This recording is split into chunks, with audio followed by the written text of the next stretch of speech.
I was invited to put a proposal in for the Meeting Point project. I might not have done it if I wasn't invited to propose something, because I've never really thought of English heritage as something that's for me or that I could be part of. But I think the thing that drew me to this was one of the things that Cromford Mills were interested in is commemorating the labour force that was involved in the cotton industry, particularly here at the mills. And I think that spoke to me, this idea of creating something to commemorate forgotten people.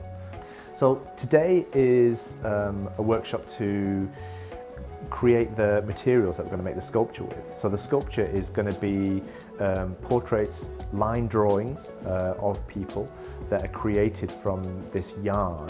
And the yarn is being created from recycled clothing.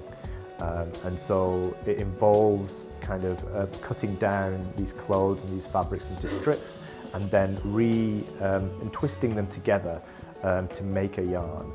So these are a few that I made, but then also what we've been making in this workshop with a few volunteers here.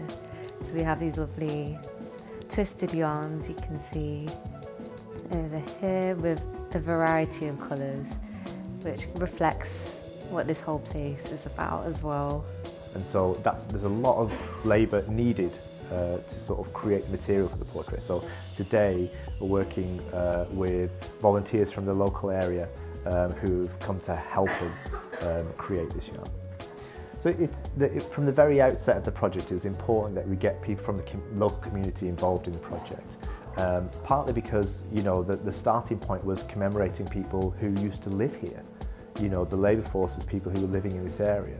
And so it felt important it felt interesting to me that we could involve people who live here now, involved in that commemoration.